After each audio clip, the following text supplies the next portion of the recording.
देश भर में पिछले एक हफ्ते से बागेश्वर धाम की चर्चा हो रही है। मीडिया में भी यही नाम छाया हुआ है। बागेश्वर धाम के धीरेन्द्र शास्त्री के चमत्कार के बारे में लोग जानना चाह रहे हैं। आज हम इसी पर बात करेंगे कि क्या है और कैसा है बागेश्वर धाम, आखिर क्यों है यहाँ के बाबा इतने पॉपुलर। चलिए जानते हैं यहाँ के बाबा के बारे में। यहाँ के बाबा का नाम है पंडित धीरेन्द्र कृष्ण शास्त्री जी। इनका जन्म 4 जुलाई 1996 में छतरपुर जिले के छोटे से गांव गड़ा में हुआ है। इनके पिता का नाम राम कृपाल गर्ग है और इनकी माता का नाम सरोज गर्ग, और ये अपना गुरु अपने दादाजी को ही मानते हैं। और ये धीरेन्द्र शास्त्री जी श्री बालाजी हनुमान जी को समर्पित है। धीरेन्द्र शास्त्री जी को बागेश्वर महाराज के नाम से भी जाना जाता है। पंडित धीरेन्द्र शास्त्री जी आजकल अपनी राम कथा और दिव्य दरबार को लेकर बहुत चर्चित हो रहे हैं। कुछ एक विवादित बयानों को भी लेकर उनकी चर्चा हो रही है कि कहते हैं कि वे उनके दादाजी की तरह छतरपुर के गाँव गड़ा में बालाजी हनुमान मंदिर के पास दिव्य दरबार लगाने लगे हैं। उनके लोग इस दरबार के वीडियो को सोशल मीडिया पर पोस्ट करते थे।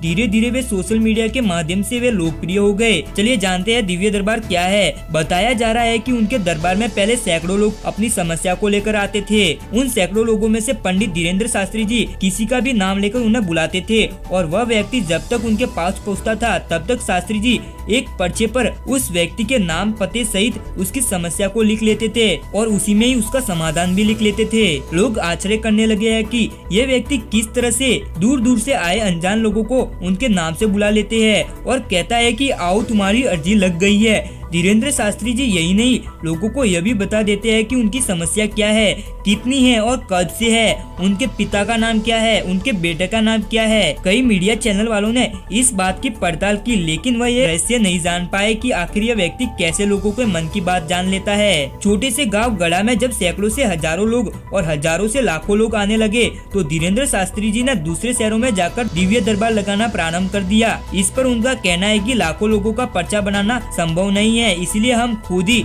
लोगों के पास में जाकर उनके शहर में दरबार लगा लेते हैं ताकि लोगों को सुविधा हो।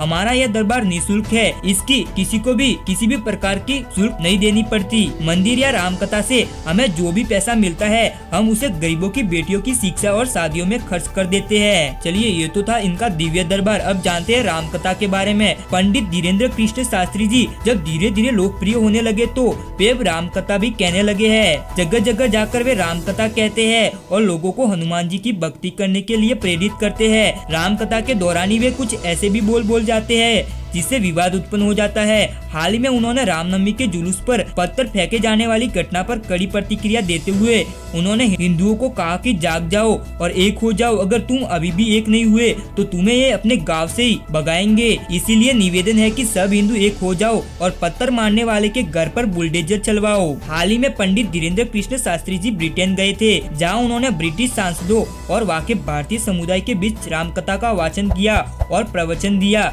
अब उनकी लोकप्रियता देश में ही नहीं विदेश में भी फैल गई है। तो दोस्तों ये है बागेश्वर धाम यानी कि धीरेन्द्र कृष्ण शास्त्री जी।